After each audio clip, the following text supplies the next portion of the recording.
बसंत पंचमी की सभी दर्शकों को ढेरों शुभकामनाएं। गोस्वामी तुलसीदास जी ने लिखा था, चित्रकूट के घाट पर भई संतन की भीड़।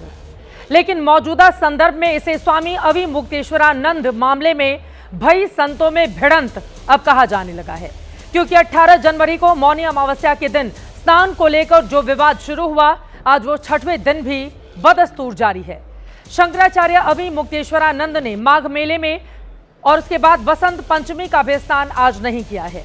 उन्होंने कहा कि जब तक प्रशासन माफी नहीं मांग लेता तब तक मैं स्नान नहीं करूंगा, क्योंकि मेरा मौनी अमावस्या का स्नान नहीं हो पाया, इसीलिए बसंत पंचमी का स्नान भी नहीं किया।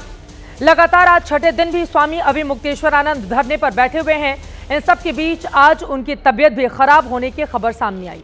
बताया जा रहा है कि उन्हें तेज बुखार है, लेकिन अब यह विवाद सरकार और संत से आगे बढ़कर संतों के बीच बंटवारे की ओर बढ़ चुका है। संत समाज में दो धड़े इस वक्त दिखाई दे रहे हैं। एक जो शंकराचार्य अविमुक्तेश्वरानंद के समर्थन में खड़ा है, तो वहीं दूसरा जो उनके धरने को उनके जिद करार दे रहा है। स्वामी अविमुक्तेश्वरानंद के साथ खड़े संत समाज का दावा है कि संतों के धैर्य की परीक्षा ली जा रही है। देश में सनातन धर्म के 4 मुख्य मठ हैं, जिनके प्रमुख को शंकराचार्य कहते हैं। इन 4 में से 2 यानी शंकराचार्य स्वामी सदानंद महाराज, जो कि द्वारिका पीठ के प्रमुख हैं, और पुरी पीठ के शंकराचार्य स्वामी निश्चलानंद सरस्वती जी, इन्होंने अविमुक्तेश्वरानंद के बयान का समर्थन किया है। ये उनके साथ खड़े हुए दिखाई देते हैं। ज्योतिष पीठ के प्रमुख खुद स्वामी अविमुक्तेश्वरानंद सरस्वती हैं, और दक्षिण में श्रृंगेरी शारदा पीठ के प्रमुख शंकराचार्य जगत गुरु भारती तीर्थ स्वामी जी ने इस मुद्दे पर फिलहाल अभी तक कोई भी प्रतिक्रिया नहीं दी है। यानी सनातन के सबसे बड़े मठों में के प्रमुखों की संख्या को आधार बनाए तो फिलहाल स्वामी अविमुक्तेश्वरानंद बहुमत में दिखाई देते हैं। लेकिन संतों का एक वर्ग उनके विरोध में है, जो ये तर्क दे रहा है कि साधु वो है जिसने अपने अभिमान को मिटा दिया है। साधु संवाद करता है, विवाद नहीं करता। इसीलिए स्वामी अविमुक्तेश्वरानंद को अपना हट छोड़ देना चाहिए। ऐसे में सवाल यह है कि फिर इस विवाद का अंत क्या है? क्या संत समाज भी सियासत के बंटवारे का चेहरा बन चुका है, या फिर मठ और महंतों के भीतर वर्चस्व की लड़ाई इस समय देखने को मिल रही है? गोस्वामी तुलसीदास ने रामचरितमानस में लिखा है, बंदऊ संत समान चित, हित अनहित नहीं कोई। यानी संतों को प्रणाम करता हूं जिनके चित्त में समता है, जिनका न कोई मित्र है न कोई शत्रु है। फिर संत समाज आज एक मुद्दे पर आपस में ही बटा हुआ नजर क्यों आता है? ये धर्म युद्ध है या फिर संतों को सियासत की प्रयोगशाला बनाया जा रहा है? संतों के इस भिड़ंत से क्या सनातन का नुकसान नहीं हो रहा है, जिस तरह की भिड़ंत इस वक्त हो रही है? क्या इसे यूपी की योगी सरकार और शंकराचार्य ने अपनी प्रतिष्ठा की लड़ाई बना ली है?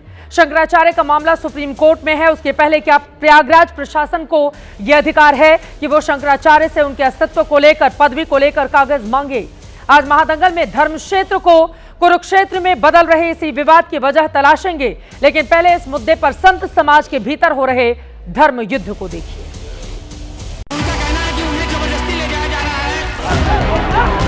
है। जो बात कह दी गई है, हम उसी पर दृढ़ हैं।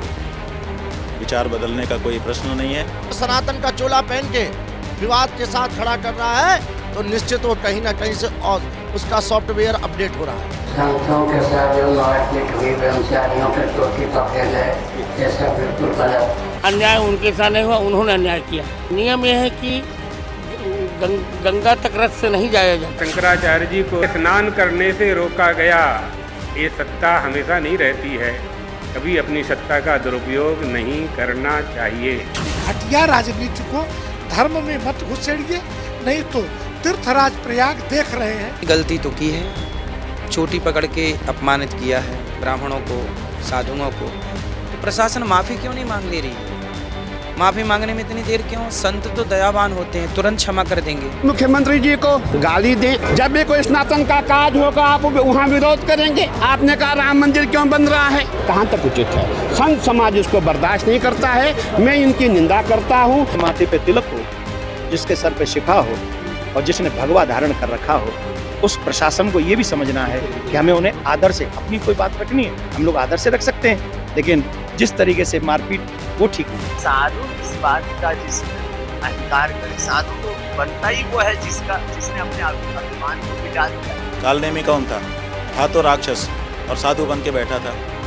ये गौ हत्या बंद करने के लिए सत्ता में आए थे। हम हिंदुओं का वोट इन्होंने लिया था, गौ हत्या नहीं बंद किया। हलनेमी हुए कि नहीं हुए?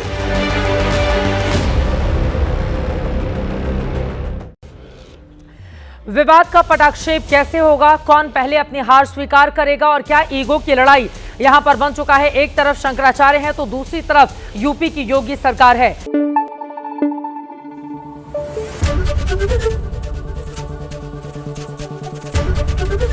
एबीपी न्यूज आपको रखे आगे।